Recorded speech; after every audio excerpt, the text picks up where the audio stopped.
అమ్మ కథ దాసరి చేతిలో పడిందా? తమిళనాడు సీఎంగా చరిత్ర సృష్టించిన జయలలిత బయోపిక్గా ఒక సినిమా తెరకెక్కించాలని ఎప్పటి నుండో జరుగుతున్న ప్రయత్నమే.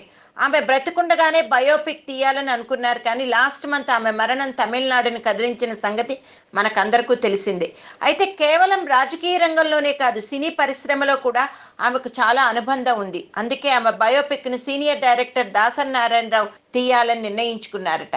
ఇప్పటికే తన దగ్గర ఉన్న రైటర్స్తో స్క్రిప్ట్ వర్క్ పూర్తి చేసుకున్నారట దాసరి నారాయణరావు. తానే స్వయంగా నిర్మిస్తూ డైరెక్ట్ చేసేలా అమ్మ బయోపిక్ తీస్తున్నారట.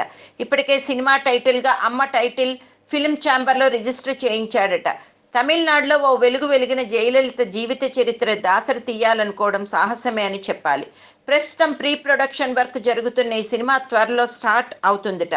ఇక లీడ్ రోల్ ఎవరు చేస్తారు అన్న దాని మీద ఇంకా ఒక క్లారిటీ రాలేదు. అప్పట్లో త్రిష అమ్మ రోల్ చేస్తుందని హడావుడి చేశారు. మరి ఇప్పుడు ఆమెనే సంప్రదిస్తారా లేక మరెవరినైనా తీసుకుంటారా అన్నది తెలియాల్సి ఉంది. కొన్నేళ్లుగా డైరెక్షన్కు దూరంగా ఉన్న దాసరి నారాయణరావు మరోసారి మెగాఫోన్ పట్టుకుని అమ్మ సినిమా చేసేందుకు అంతా సిద్ధం చేసుకున్నారు. ఇక నేడో రేపో అఫీషియల్గా అనౌన్స్మెంట్ రావడమే తరువాయని ఒక వార్త ఇండస్ట్రీలో హల్చల్ చేస్తోంది.